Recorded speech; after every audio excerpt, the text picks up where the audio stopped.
Hello दोस्तों, क्या आप जानते हैं मंदिर जाने के होते हैं रोजाना अनेकों लाभ। मंदिर जाने के होते हैं इतने सारे लाभ, प्रतिदिन पूजा करने से मिलते हैं हैरान कर देने वाले अनेकों लाभ। आइए जानते हैं। जय श्री कृष्णा। उससे पहले चैनल को सब्सक्राइब करके बेल आइकन दबा लें। अक्सर देखा गया है कि लोग रोजाना मंदिर जाना पसंद करते हैं, कुछ अपने मन को शांत करने के लिए तो कुछ भगवान की पूजा करने के लिए जाते हैं। बता दें कि मंदिर का अर्थ होता है मन से दूर कोई स्थान। ऐसे में कुछ देर आंख बंद कर मौन रखना बेहद लाभदायक होता है। लोग मंदिर के पीछे छिपे विज्ञान और आध्यात्म को नहीं जानते हैं। सुबह सुबह मंदिर जाने से कई लाभ होते हैं। व्यस्त जीवन शैली की वजह से लोग मंदिर नहीं जा पाते हैं। ऐसे में लोगों ने अपने घर के अंदर ही एक छोटा सा मंदिर बना लिया है। ज़्यादातर लोग भगवान को याद करने के अलावा पूजा पाठ भी अपनी इसी छोटे से मंदिर में करते हैं। घरों में मंदिर होना बेहद शुभ है। इससे आप सकारात्मक ऊर्जा से भरे रहेंगे। मंदिर में सिर्फ आध्यात्मिक लाभ ही नहीं बल्कि ये स्वास्थ्य के लिए भी बेहद लाभदायक है। कई लोगों को इस लाभ के बारे में जानकारी नहीं होती है, लेकिन मंदिर जाने की वजह से एक नहीं बल्कि अनेक फायदे हैं। लेकिन इससे पहले अगर आप भी चाहते हैं लक्ष्मी माता का आशीर्वाद आप पर बना रहे तो वीडियो को लाइक करें और चैनल को सब्सक्राइब कर लें और कमेंट बॉक्स में जय माता लक्ष्मी जरूर लिखें। यदि आप प्रतिदिन मंदिर जा रहे हैं तो आप अपने जीवन में आने वाली उन घटनाओं से बच सकते हैं जो कि आकस्मिक आती है, जैसे दुर्घटना, हत्या, आत्महत्या जैसी नकारात्मकता आपकी जिंदगी से दूर रहेगी। मंदिर जाने वाले व्यक्ति के मन में भरपूर सकारात्मकता और आध्यात्मिक बल होता है, जिसके चलते उसके आसपास नकारात्मक ऊर्जा उसके पास भटकती भी नहीं है। आप इस ऊर्जा को भूत, पिशाच या प्रेत भी कह सकते हैं। मंदिर जाने वाला भय मुक्त जीवन जीता है। यदि आप प्रतिदिन मंदिर जाते हैं तो आप पर किसी प्रकार के ग्रह और नक्षत्रों का कोई बुरा प्रभाव नहीं पड़ता है। ग्रह बाधा से आप मुक्त रहते हैं। मंगल दोष, शनि या अन्य किसी ग्रह की बाधा है, साढ़े साती, ढैया या राहु की महादशा चल रहा है तो घबराने की जरूरत नहीं। मंदिर में जाकर आप मंदिर के नियमों का पालन करते हैं, व्रत, उपवास और पाठ में विश्वास करते हैं, सोच समझकर आहार विहार करते हैं तो आपको किसी भी प्रकार का रोग या बीमारी नहीं होगी। मंदिर जाकर मन में विश्वास और आत्मबल का संचार होता है, जिसके कारण मन में किसी भी प्रकार का दुख या शोक नहीं रहता है। व्यक्ति सभी परिस्थिति में समभाव से रहता है। समभाव अर्थात न तो भावना में बहता है और न ही कठोर होता है। हर परिस्थिति उसके लिए सामान्य होती है। मंदिर जाने से व्यक्ति में सही और गलत को समझने की क्षमता होती है। वह किसी भी प्रकार की फालतू लड़ाई झगड़े में नहीं पड़ता है। जैसे रास्ते में पड़े पत्थर या गड्ढे को देख लेने के बाद हम अपनी गाड़ी को उससे बचाकर निकाल ले जाते हैं, इसी प्रकार व्यक्ति अपनी जिंदगी को समझदारी से गड्ढों से बचा ले जाता है। मंदिर जाने वाले व्यक्ति का कोई शत्रु किसी बुरी विद्या के माध्यम से कुछ भी बिगाड़ नहीं सकता है। बहुत से व्यक्ति अपने कार्य या व्यवहार से लोगों को रुष्ट कर देते हैं, इससे उनके शत्रु बढ़ जाते हैं। कमजोर शत्रु हमेशा सामने की लड़ाई नहीं लड़ते, वे पीठ के पीछे ऐसे कार्य करते हैं जिनको अंधविश्वास की श्रेणी में रखा जाता है। मंदिर जाने वाले लोगों को इससे कोई फर्क नहीं पड़ता है। मंदिर जाने वाले व्यक्ति के जीवन में कभी ऐसे संकट नहीं आते हैं कि वह कर्ज में डूब जाए। थोड़ा बहुत कर्ज होता है तो कोई फर्क नहीं, कर्ज भी सोच समझ कर ले। यदि ज़्यादा है तो उसे चुकता होने के निश्चित ही मंदिर से ही रास्ते निकलते हैं। मन मंदिर में विश्वास है तो इस बाधा व्यक्ति मुक्त हो जाता है। आप बेरोजगार हैं या आपका व्यापार नहीं चल रहा है तो निश्चित ही आपको प्रतिदिन मंदिर जाना चाहिए। आपको जल्द ही सफलता मिलेगी। हालांकि जो प्रतिदिन मंदिर जाकर प्रार्थना और पूजा पाठ करता है उसके साथ यह समस्या नहीं रहती है। होती भी है तो वह दिमाग पर बोझ नहीं लेकर कर्म करता जाता है और सफल हो ही जाता है। बहुत से लोगों को अनावश्यक भय और चिंता सताती रहती है, जिसके कारण वे तनाव में रहने लगते हैं। तनाव में रहने की आदत भी हो जाती है, जिसके चलते व्यक्ति कई तरह के रोग से भी घिर सकता है। लेकिन मंदिर जाने वाले के दिल और दिमाग में ये सब नहीं रहता है। प्रतिदिन मंदिर जाने वाले में मन और मस्तिष्क में कलह या क्रोध नहीं होता है। घर के दूसरे सदस्य यदि उससे झगड़ा करते हैं या घर में गृह कलेश हो रही है तो वह उसे समझदारी से हैंडल कर माहौल को खुशनुमा बना देता है। प्रातःकाल पैदल ही मंदिर जाने से व्यापार भी होता है और हमें प्राणवायु भी अच्छे से प्राप्त होती है। प्रतिदिन सूर्य की धूप के स्पर्श से सेहत में सुधार होता है। मंदिर में घंटी की टंकार करीब 7 सेकंड तक गूंजती है, जो मन मस्तिष्क से विषाद हटाकर शांति प्रदान करती है। ऐसा भी कहते हैं कि छोटी घंटी से हमारा पित्त दोष संतुलित होता है, साथ ही ध्वनि से बैक्टीरिया नष्ट हो जाते हैं। मंदिर में कई तरह के सुगंधित फूल अर्पित किए जाते हैं, जिनकी सुगंध से मन प्रफुल्लित होकर अवसाद से मुक्त हो जाता है। फूलों के विभिन्न रंग से अंतर्मन को शांति मिलती है।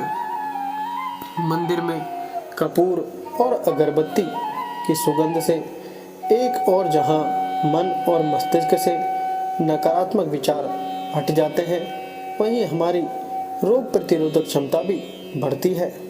यह हमें जैविक संक्रमण से भी बचाती है।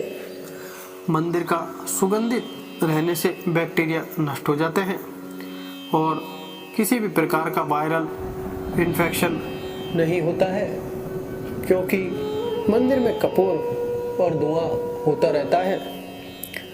जब हम मंदिर में आरती या कीर्तन के दौरान ताली बजाते हैं तो यह एक्यूप्रेशर का काम करती है। इससे हमारे रक्त संचार सुचारू रूप से संचालित होते हैं और शरीर की मांसपेशियां भी मजबूत होती है। आरती या चालीसा को जपने पढ़ने से हमारी वाणी दोष भी दूर होता है। ओम के उच्चारण से हमारा चित्त एकाग्र होता है।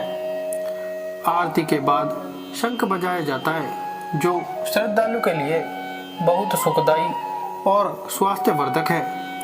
शंख बजाने वाले के फेफड़े मजबूत होते हैं।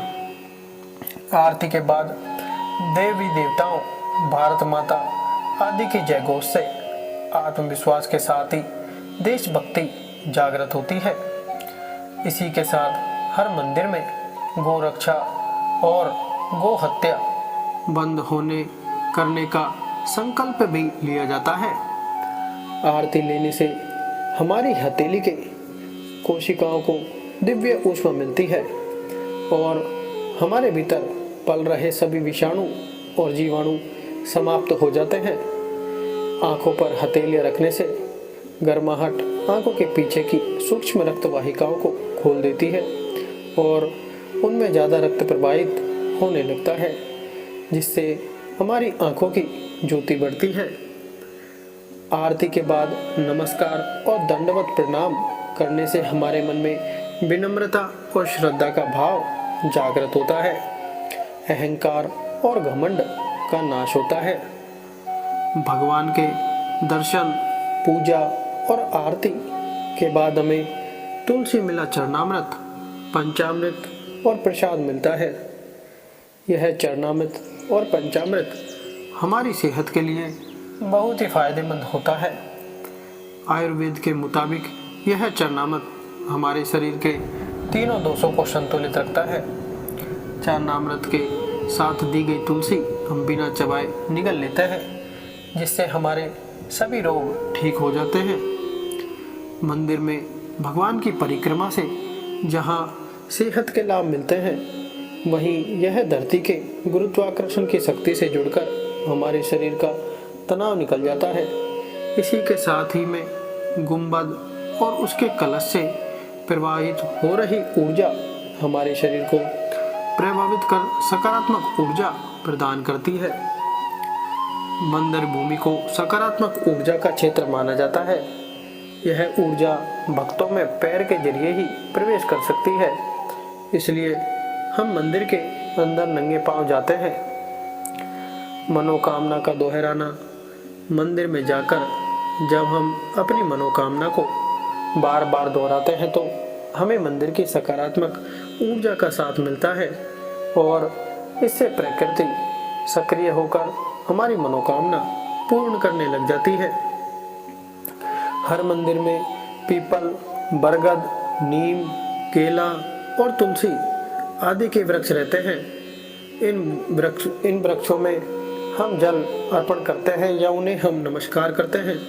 इन वृक्षों में भरपूर ऑक्सीजन के साथ ही दिव्यता होती है, जो हमारे मन और मस्तिष्क को स्वस्थ करते हैं। इससे हमारे मन में शांति आती है। मंदिर में दिए गए दान के अनेक लाभ होते हैं। दान से हम में कृपणता नहीं रहती है और हम चीज़ों के प्रति आसक्ति नहीं पालते हैं। इसी के साथ ही हमारे सामाजिक दायित्वों का भी निर्वाह होता है। मंदिर जाने से हमारी सामाजिक प्रतिष्ठा बढ़ने के साथ ही जान पहचान भी बढ़ती है। मंदिर जाने से हमें पंचांग और तीज त्योहार की जानकारी भी मिलती है। मंदिर जाने से धार्मिक ज्ञान भी बढ़ता है, क्योंकि वहाँ पर गीता, वेद, उपनिषद आदि के बारे में जानकारी भी मिलती है। मंदिर में व्यक्ति हाथ जोड़कर खड़ा रहता है। हाथ जोड़ने से जहाँ हमारे फेफड़ों और हृदय को लाभ मिलता है, वहीं इससे रोग प्रतिरोधक क्षमता का विकास भी होता है। कहते हैं कि हथेलियों और उंगलियों के उन बिंदुओं पर दबाव पड़ता है जो शरीर के कई अन्य अंगों से जुड़े हैं। इससे उन अंगों में ऊर्जा का संचार होता है। प्रतिदिन मंदिर जाकर व्यक्ति अपने मस्तक पर या दोनों भुवों के बीच चंदन या केसर का तिलक लगाता है। इस तिलक लगाने जहाँ शांति का अनुभव होता है, वहीं इससे एकाग्रता बढ़ती है। दरअसल जहाँ तिलक लगाया जाता है, उसके ठीक पीछे आत्मा का निवास होता है। आज्ञा चक्र और सहस्त्रार चक्र के बीच के बिंदु पर आत्मा निवास करती है, जो कि नीले रंग की है। आता अर्थात हम खुद चंदन लगाने के आध्यात्मिक लाभ भी है। प्रार्थना में शक्ति होती है। प्रार्थना करने वाला व्यक्ति मंदिर के इतर माध्यम से जुड़कर अपनी बात ईश्वर या देव शक्ति तक पहुंचा सकता है। देवता सुनने और देखने वाले हैं। प्रतिदिन की जा रही प्रार्थनाओं का देवताओं पर असर होने लगता है। मानसिक या वाचिक प्रार्थना की ध्वनि आकाश में चली जाती है। प्रार्थना के साथ यदि आपका मन सच्चा और निर्दोष है तो जल्दी ही सुनवाई होगी, और यदि आप धर्म के मार्ग पर नहीं है तो प्रकृति ही आपकी प्रार्थना सुनेगी, देवता नहीं। प्रार्थना का दूसरा पहलू यह है कि प्रार्थना करने से मन में विश्वास और सकारात्मक भाव जागृत होते हैं, जो जीवन के विकास और सफलता के लिए अत्यंत जरूरी है। पूजा एक रासायनिक क्रिया है। इससे मंदिर के भीतर वातावरण की पीएच वैल्यू, तरल पदार्थ नापने की इकाई कम हो जाती है, जिससे व्यक्ति की पीएच वैल्यू पर असर पड़ता है। यह आयनिक क्रिया है जो शारीरिक रसायन को बदल देती है। यह क्रिया बीमारियों को ठीक करने में सहायक होती है। दवाइयों से भी यही क्रिया कराई जाती है जो मंदिर जाने से होती है। मंदिर में प्रवेश से पूर्व शरीर और इंद्रियों को जल से शुद्ध करने के बाद आचमन करना जरूरी है। इस शुद्ध करने की प्रक्रिया को ही आचमन कहते हैं। आचमन करने से पहले उंगलियां मिलाकर एकाग्रचित यानी एक साथ करके पवित्र जल से बिना शब्द किए 3 बार आचमन करने से महान फल मिलता है। आचमन हमेशा 3 बार करना चाहिए। आचमन से मन और शरीर शुद्ध होता है। मंदिर में शिखर होते हैं। शिखर की भीतरी सतह से टकराकर ऊर्जा तरंगे व ध्वनि तरंगे व्यक्ति के ऊपर पड़ती हैं। ये परावर्तित किरण तरंगे मानव शरीर आवृत्ति बनाए रखने में सहायक होती है। व्यक्ति का शरीर इस तरह से धीरे धीरे मंदिर के भीतरी वातावरण से सामंजस्य स्थापित कर लेता है।